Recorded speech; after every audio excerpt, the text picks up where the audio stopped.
The movie starts on a normal day in the city until suddenly a traffic jam causes a commotion among the local drivers. A man who does business stopped his car suddenly in the middle of the road because he couldn't see anymore, but he didn't know why. Some people came to help him. One man offered to drive him home, but when they arrived, the man who offered help turned out to be a thief. He drove away with the car. The businessman was left alone outside. The thief came back pretending to be someone else and offered to help the businessman get to his apartment. But this time, the businessman knew better and kicked the thief out once he was safe at home. Later, the businessman's wife came and took him to a doctor because he couldn't see. They got to see the doctor quickly because it was an emergency. Unfortunately, no matter what machine the doctor uses to check the businessman's eyes, he can't find any signs of damage or illness, which means it must be neurological. The businessman will have to go to a hospital and get some tests done there, although the doctor has never heard of something like this before. After the couple leaves, the doctor receives his other patients, which include a child, a woman with sunglasses, and a man with an eye patch. Meanwhile, the thief is driving the stolen car around town and trying to avoid the cops until he has no choice but to pull over because he has gone blind as well.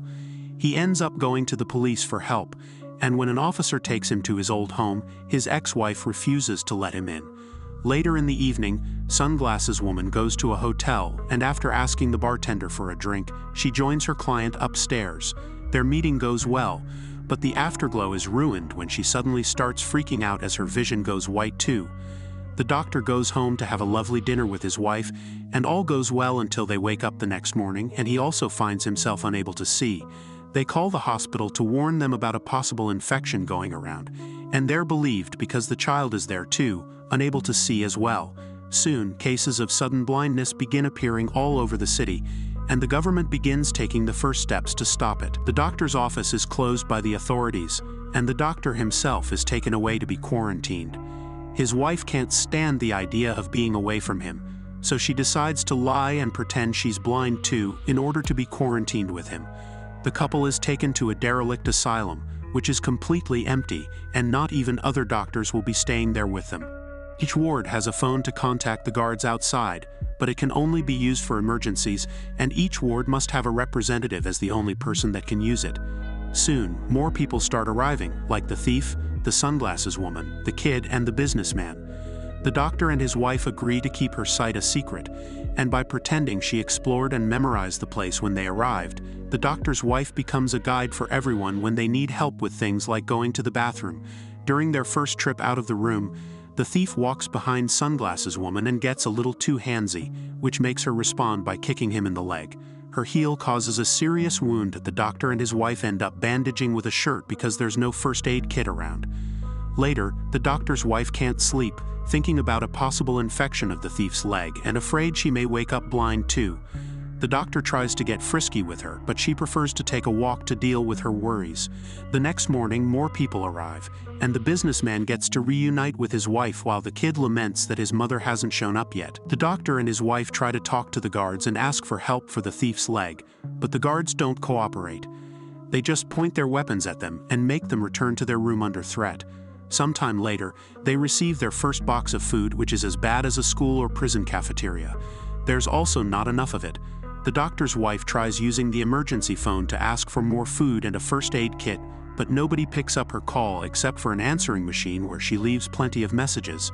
Weeks start to pass, and each day, more and more infected people are sent to the asylum.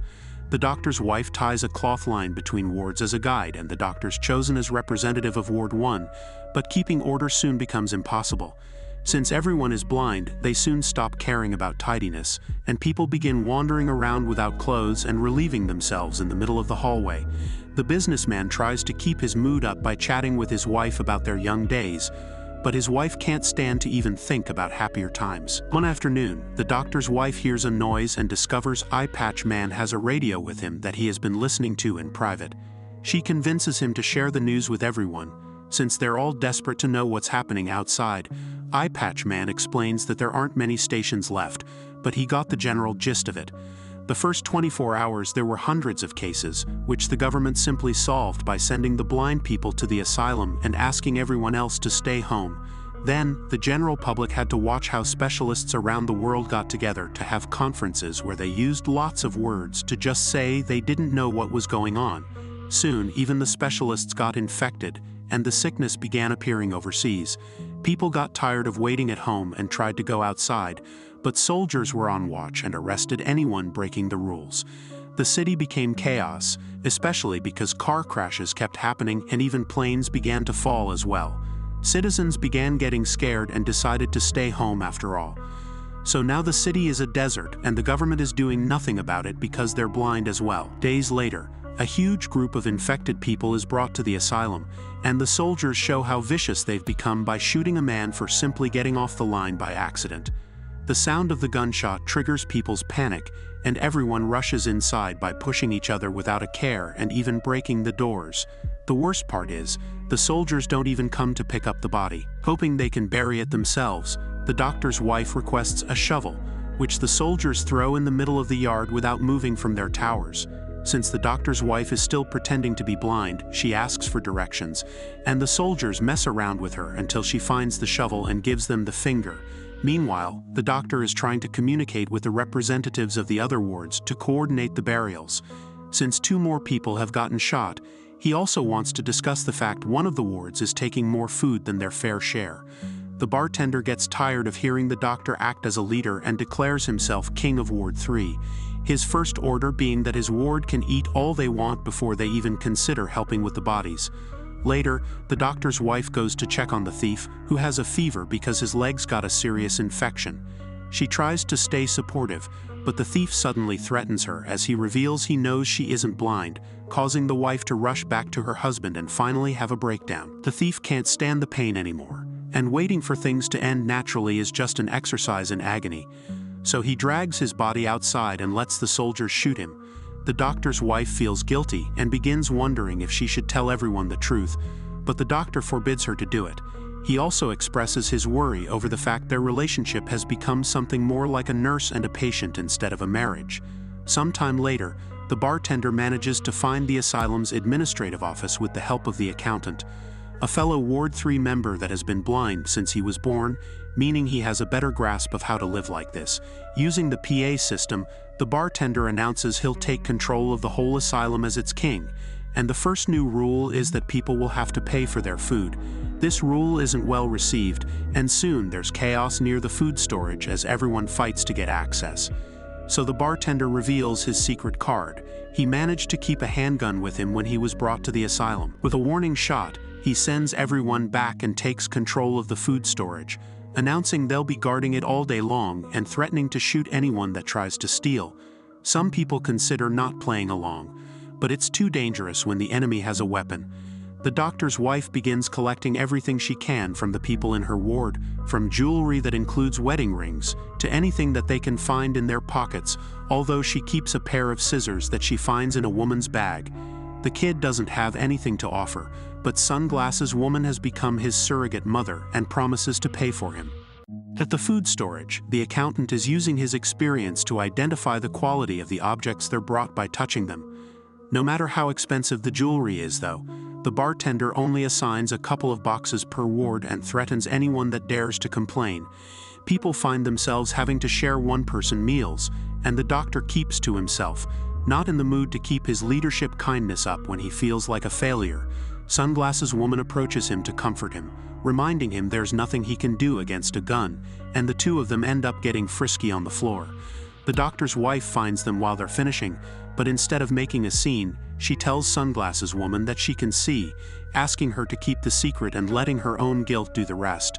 A week later, once everyone in the asylum has run out of things to pay with, the bartender announces that they'll take service from women in exchange for food. The doctor's wife goes outside to demand to know why new rations haven't arrived, and the soldiers explain they've given them all they have, so rationing is up to them. An argument begins around Ward 1 deciding on how to proceed, and the doctor cuts it short, pointing out it's not up to them to make the women do anything. If anyone wants to volunteer, it's up to them, but there won't be any judging or pressure from anyone else. After lots of thinking, one of the women finally volunteers, inspiring others like the doctor's wife and Sunglasses Woman to do the same. Businessman doesn't want his wife to go and tries to forbid it, but the wife reminds him she shouldn't be treated any differently, and goes anyway. The accountant comes to pick the women up and takes them to the food storage room, where they have the worst night of their lives. The guys are vicious and violent, and one of them goes so far with the manhandling that he kills one of the women. In the morning, the doctor's wife asks for someone else to go and pick up the food, because the women have come back with the body in their hands, ready to clean her up and give her the goodbye she deserves. Later that day, the accountant checks a different ward for more volunteers, and he even has the nerve to come to Ward 1 to congratulate them on a job well done. Even if one of them didn't move much, it seems they don't know one of the women had been dead and they used her anyway. So the doctor's wife informs him of this, leaving him speechless. All this taunting finally makes the doctor's wife snap and takes the scissors with her to the storage room, where everyone is distracted by the women from Ward 2. Without hesitation, she kills the bartender with the scissors before dragging the girls with her while the accountant realizes what has happened and retrieves the gun, but none of his shots land. On her way out, the doctor's wife makes an announcement of her own. If they don't release the food, more men will die. Now it's her who will be collecting. The doctor worries this will start a war. And he's right. Ward 3 barricades the area and still doesn't release the food. Ward 1 gets ready to fight and recover what is theirs, but before they can do anything, one of the women decides to take revenge. It turns out she's kept a lighter hidden in her pocket all this time, and she uses it to sneak into Ward 3 and start a fire. The flames are quick to spread, killing many men, and before panic can take over, the doctor's wife guides them out of the building. Surprisingly, nobody gets shot because the guards aren't even in their towers anymore. The doors aren't locked either, which can only mean one thing: they're finally free. The doctor, his wife, the kid, eye patch man, sunglasses woman, the businessman, and his wife decide to stick together as they make their way downtown, where they discover society has collapsed.